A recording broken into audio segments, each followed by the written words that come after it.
Hey, what's up guys, it's TBone here and welcome back to another episode of playing Legendary Game of Heroes. It's now day 2 of the new Slayers event, the Honor of Ice, and what I have for you today are some deck ideas built around the new Slayer cards and ways to play those decks to get as much damage as possible. Also, just wanted to let you all know, the next episode will be number 200, so I thought it'd be good to do something a little different. I'll be doing a live stream on December 11th at 8 p.m. Pacific time.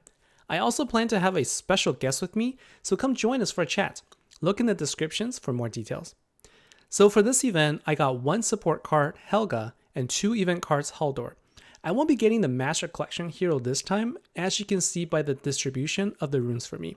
However, it's not a big deal, and the decks I'll be showing will be centered around these 3 cards. There were 3 main metas which I followed when creating these decks. The first one is a speed deck, useful for getting quick damage on turn 1. The second is a gem spawning focus deck, and the third focuses on destroying gems. We'll go through each of them, and we'll start with the quick damage deck. The idea behind this deck is similar to the 2-turn decks I've shown before, where you can take out regular level bosses on turn 2 after the initial match. However, there is still a drawback to that deck because you do run into the risk of losing your keys because someone else takes out the boss before you can deal any damage. Instead, this deck does damage on turn 1. So you're guaranteed to get the damage in even if the boss is taken out by someone else at the same time. With this particular setup, using 2 Iron Spine Nighthorse and 1 Dynamite Dougal from the Wendigo deck, we can actually do really well even though there are 3 commander cards here. I'm taking advantage of the fact that the 3 commander cards all spawn power gems at the beginning of the turn, so I start with 16 power gem 1s and spawn more from the relics. With this deck, you'll want to use 1 key to attack the boss so that you can save solo keys. The goal is to get 15% damage or MVP to get maximum amount of trophies while not losing any keys in the process. As you can see here, after spawning the gems and swapping the power gems, the team is able to deal over 6 billion in this case. Depending on your relics, you might deal more or less damage, so experiment with it. This setup works too with less Wendigo cards. In this case, using 1 Dynamite and 1 Iron Horse, I can swap in a Bodana card. The trick here is to use different relics that can spawn power gems to make up for the ones that you lose by taking out Iron Horse. With this setup, the damage is reduced to 3.5 billion, but it's still enough to take out most regular bosses. You just won't be able to one-shot kill bosses at level 299. Next, we'll take a look at gem spawn decks. There are 2 variations, and depending on what cards you have, both can be successful. The first one is a combination of the event cards and 2 Bodana cards, which are available in today's starter pack. They are Water Spirit gem spawners and are Slayer cards as well, so you get some buff there. The way to play this deck is quite straightforward. You'll want to use Spirit Relics to push the intensity high enough. Bodana creates 1 additional gem for every 20 intensity, so 100 intensity would be a good goal to aim for. They also passively increase intensity, so that helps. Also note that if you could preserve water gems, you'll end up spawning more from your relics. This will help you get even more damage output. Next, you'll see the effects of the empowered event cards. Each of them will deal over 20 billion damage, while Bodana deals 1.6 billion each. It might seem like the old cards are nerfed because of it, but my perspective is that the old cards' damage haven't been reduced and the boss health has not increased, so this actually isn't an issue for me. It has allowed me to try out different decks without feeling penalized, which is really nice. Now, if you don't have Bodana, you can also try using 2 Askuka, which are exactly the same as Bodana, but they're honor cards, so they can benefit from using all honor relics to boost damage overall. The second variation of the gem spawn deck is using the Water Halloween cards, Bashma or Ethereal Drake Vipo. This deck will be less accessible to most people since they are ultra rare and Master Collection cards from a while ago, but if you do have them, this deck can deal really good damage.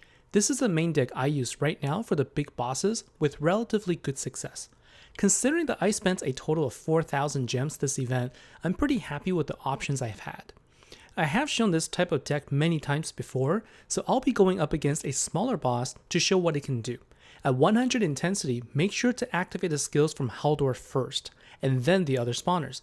If you do it in reverse order, there's a chance that the game will try to upgrade an existing Power Gem 4 with another Power Gem 4, and that's just wrong. Once all the power gems are matched, the first set of damage will be for over 100 billion, which is about the same number that I had shown from my calculator in the previous episode. It does have a 7-turn cooldown afterwards, so quick matches will be necessary to compete for the big bosses. There are 3 more decks I wanted to show. The first one is the Gem Destroyer deck. This is actually a really fun and quick deck to use, and is a deck I think most people who have spent a little time in the game would be able to use. The deck uses Marvel of Madel, a Gem Rainer card, and Quack, a Gem Destroyer. This combination, along with the boosted attack from event cards, actually make this a very viable deck, and we'll be showing that against a level 289 Master Lancer Elsa. As for the relics, I used 3 Honor relics for boosting the attack, 1 Water Slayer relic, and 1 Technological relic to get more water gems. Notice that the Water Slayer relic creates only 4 gems because I have 4 Slayer cards on the team. After the first turn, make sure that you activate Madel first to get the gemfall started, and then activate everything else, with Quack being last. As you activate the battle skills, your relics are also helping you out by creating more power gems that will fill up half of the board. On the first hit, the team is able to deal close to 90 billion damage right from the start. Now, there are 2 different cooldowns that you'll be managing. Haldor has a 5-turn cooldown, while all the other cards have a 3-turn cooldown, but it does not mean you need to always wait for Haldor.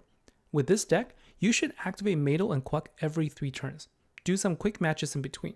A little tip when doing quick matches: if you don't match water gems, you'll save some time too by not having to wait for the attack animation.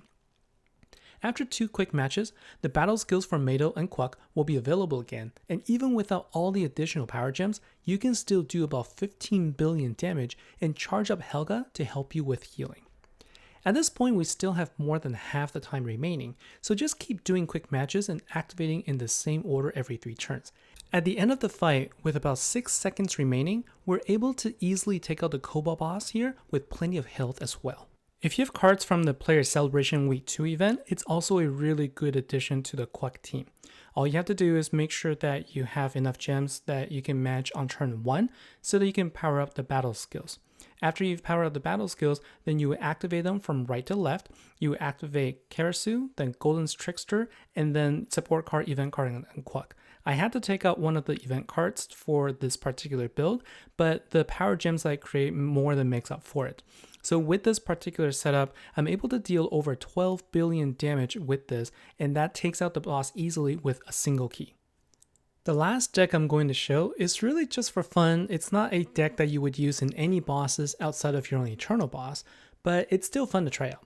Remember the last Light Slayer event using Dynamite Dougal and Orsang, we were able to deal over 1 trillion damage.